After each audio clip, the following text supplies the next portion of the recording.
I got so much motherfucking design on right now. Break it down, bring it back, make it clap. I got 3 old thoughts, new block, wear that thing. Bitches on my line, and you know. Assalamualaikum warahmatullahi wabarakatuh. Perkenalkan, nama saya Maria Teh Herdiani, Prodi S1 Keperawatan Profesi Nas. Di sini saya akan menjelaskan upaya penanganan primer, sekunder, dan tersier mengenai trauma abdomen. Sebelumnya, di sini saya akan menjelaskan sedikit pengertian apa itu trauma abdomen. Trauma abdomen adalah suatu kerusakan yang terjadi pada struktur yang terletak di antara diafragma dan pelvis. Trauma abdomen biasanya terjadi akibat luka tumpul abdomen atau luka tusuk. Adapun pemeriksaan fisik pada pasien trauma abdomen, yang pertama infeksi. Melihat adanya ekimosis di kuaran kiri atas menunjukkan ruptur linen, dan eritema dan ekimosis di bagian perut bawah menunjukkan cedera usus yang disebabkan oleh sabuk pangkuan. Yang kedua ada tanda Cray-Turner.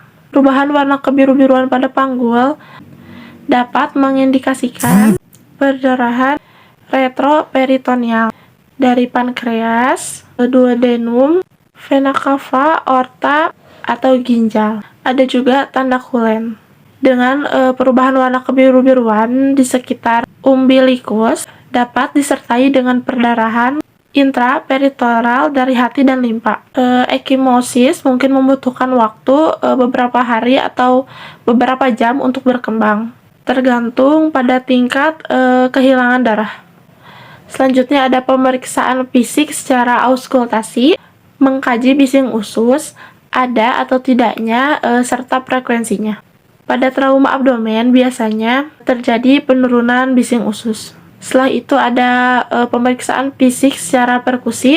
Pada trauma abdomen, apabila terdapat hemoperitoneum, perkusi menjadi redup atau pekak. Selanjutnya ada pemeriksaan fisik secara palpasi. Apabila pasien nyeri atau timbul gerakan abnormal saat kita tekan, maka kita curigai adanya fraktur pelvis. Adapun pemeriksaan scoring BAT atau bisa juga disebut dengan Blunt Abdominal Trauma Scoring System, dapat memberikan sistem skor dengan akurasi tinggi dalam mendiagnosis cedera trauma abdomen. Berdasarkan sistem scoring BAT, pasien dibagi menjadi 3 kelompok, yaitu resiko rendah, di mana bila nilainya kurang dari 8. Untuk resiko sedang, jumlah skor BAT 8-12. Resiko tinggi, jumlah skornya lebih dari 12. Selanjutnya ada terapi diet. Pasien dengan trauma abdomen memiliki kebutuhan nutrisi yang kompleks karena keadaan hipermetabolik yang terkait dengan trauma mayor dan gangguan traumatis atau bedah dari fungsi GI normal. Seringkali infeksi dan sepsis berkontribusi pada keadaan nitrogen negatif dan meningkatnya kebutuhan metabolisme.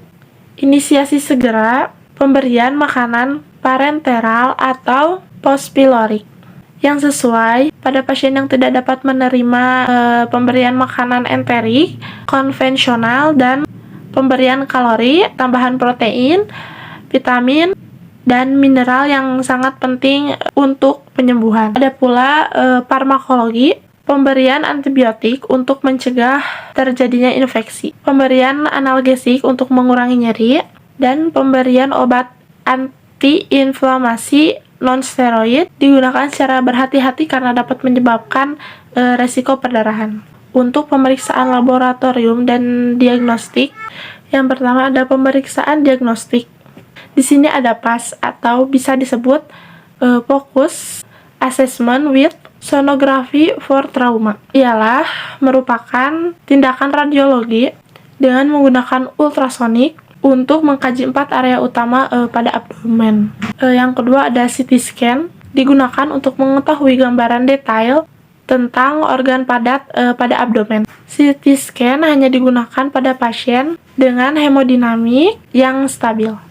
Yang ketiga ada DPL atau Diagnostic Peritoneal Lavage, merupakan tindakan untuk mendeteksi pendarahan yang terjadi pada intraabdomen dengan memasukkan kateter peritoneal steril ke dalam rongga peritoneum. Adapun tanda-tanda pada pasien trauma abdomen yaitu nyeri tekan, nyeri spontan, nyeri lepas, dan distensi abdomen tanpa bising usus. Nutrisi tambahan seperti kalori, vitamin, protein, dan mineral sangat dianjurkan kepada pasien dengan trauma abdomen. Tujuannya untuk mempercepat penyembuhan. Adapun klasifikasi trauma abdomen. Yang pertama, trauma tumpul abdomen. Trauma tumpul abdomen terjadi akibat tekanan pada dinding abdomen berkecepatan tanpa menimbulkan luka terbuka.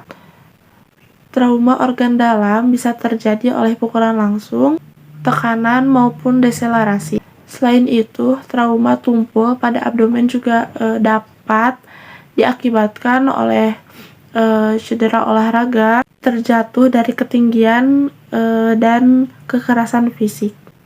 Organ yang sering mengalami trauma terdiri dari limpa dan ginjal. Yang kedua ada trauma tembus abdomen. Luka tembus abdomen biasanya terjadi akibat pisau, peluru, atau benda-benda lain yang dapat merusak dinding perut dan dapat juga membuat luka terbuka. Luka tusuk merupakan penyebab tersering trauma intestinal. Namun luka tusuk jarang membutuhkan tindakan pembedahan. Sekarang saya akan menjelaskan pencegahan primer, sekunder, dan tersier pada trauma abdomen. Yang pertama ada pencegahan primer. Langkah-langkah pencegahan yang dilakukan untuk mencegah terjadinya insiden trauma, membatasi kecepatan saat berkendara, terlebih saat berada di area perumahan. Yang kedua ada pencegahan sekunder. Langkah-langkah ini bertujuan untuk meminimalkan kerusakan akibat cedera, perlindungan pengendara sepeda motor dengan menggunakan helm. Dan yang terakhir ada pencegahan tersier. Langkah-langkah ini ditunjukkan untuk perawatan dan rehabilitasi. Jika pasien trauma adalah pasien anak-anak, bisa ditangani di ruang trauma pediatrik, unit khusus, dan spesialis. Cukup sekian materi-materi yang bisa saya sampaikan. Mohon maaf bila ada banyak kekurangan. Wassalamualaikum warahmatullahi wabarakatuh.